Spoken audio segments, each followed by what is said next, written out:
Hi everybody, good afternoon. My name is Shannon Whitewater and I am the epidemiologist for the Pasquayaki Health Services Division. I am here today to give some of the information about COVID-19 as far as data and statistics go for the Tucson area. So for last week there were a total of 15 cases, 15 positive cases of COVID. This week, we have had an increase. As of yesterday, which was only the middle of the week, we had already passed 30 cases for the week. So we are experiencing an increase in COVID cases. And then I also wanted to share a little bit of data about how this year looks in comparison to last year. So last year, from August 1st to October 15th of 2020, we had a total of 75 positive cases. If you look at that same time period, August 1st to October 15th of 2021, so comparing this year to last year, we currently have 286 cases during that time period. So that's 3.5 times more positive cases this year from August 1st to October 15th than we had last year in 2020. Also, the demographics for positive cases look different. So for instance, last year we had fewer youth who were getting diagnosed with COVID. This year, over 1.5 times more children under the age of 18 have been diagnosed with COVID. One of the things I hear most often is that folks think that children will not have any symptoms, that they'll be asymptomatic. However, I've noticed that this year, with the children being diagnosed more often with COVID, over 50% of the kids being diagnosed are experiencing symptoms, such as headache, fatigue, fever, or cough. So those are some of the biggest issues.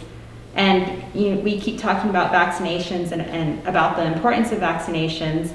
And as of this point, 55% of tribal members in Pasco Pueblo have been vaccinated, and 42% of tribal members in the Guadalupe community have been vaccinated. We still continue to struggle with the 18 to 30-year-old age groups. They have at this time the lowest vaccination rates out of all the age groups. And so with that, I'll hand it over to Paul. Thank you, Ms. Shannon. So good afternoon, everyone. My name is Paul Mesa. I'm the Deputy Director for the Office of Emergency Management. As you all are aware or finding out, the council has decided to prohibit door-to-door trick-or-treating for this Halloween. Same posture as that was taken during last Halloween 2020. And the reason that decision was made is, again, taking a look at the data that Ms. Shannon talked about. We know our 5 to 11-year-old individuals, or individuals aged 5 to 11, are still ineligible to receive a COVID vaccine. We don't anticipate that emergency authorization is going to be provided before Halloween. So again, we have a demographic that's ineligible to get the vaccine. And when we look at our vaccination rates amongst all age groups, the 18 to 30-year-old group is our lowest vaccinated group. So again, when we look at the community, that age group is more than likely our parents or homeowners that would essentially be handing out candy to that very at-risk population that's ineligible for vaccines. So when we came to this decision, it was really an impartial decision, taking a look at the data, the COVID environment, specifically for the New Pasco area. So again, we certainly want to get back to all of these traditional gatherings and holiday events. But the only way that we're going to be able to achieve that is if we increase our vaccination rates amongst all age groups, especially this 18 to 30-year-old demographic. So again, the sooner we can get back to some normalcy, and is the only way we're going to do that is by continuing to roll out our vaccination program. But silver linings, understanding that the community does want to celebrate the Halloween event. All right, I just want to emphasize also that the data that I just shared regarding COVID is again for the Tucson area. We do have Guadalupe data, however, we don't have it at this time and it will be shared another time in the future. Thank you. Hi everyone, I'm Martinez from Sewa Uusim.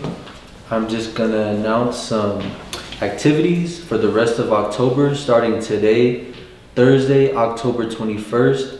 Sewa Uusim will be having a domestic violence awareness event in New Pascua from 4 p.m. to 6 p.m. at the Wellness Center.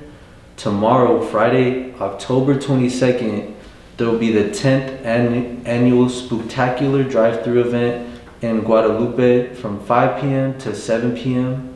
On Saturday, October 23rd, Education will be having a Youth Council Halloween movie drive-in Guadalupe at 7 p.m.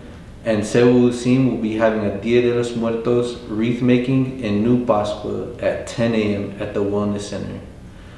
On Monday, October 25th, Education will be having a Halloween zine in the library in New Pascua. On Tuesday, October 26th, Sewa Uusim will be announcing the winner for the virtual Halloween home decor contest on Facebook. On Wednesday, October 27th, Education will be having a book fair at Ritchie from 3 p.m. to 5:30 p.m. in Old Pascua. On Thursday, October 28th, New Pascua will be having a Halloween drive-thru event from 5 p.m. to 8:30 p.m. at the Wellness Center. At the Wellness Center, Education, and Tribal Administration. On Friday, October 29th, there will be a Halloween event at Ritchie in Old Pascua from 4 p.m. to 7 p.m. And on Halloween, October 30th, Sewa Uusim will be having a Dia de los Muertos cemetery cleanup at 7 a.m. and Education will be having a Youth Council Halloween movie drive-in New Pascua at the Wellness Center at 7 p.m. Thank you.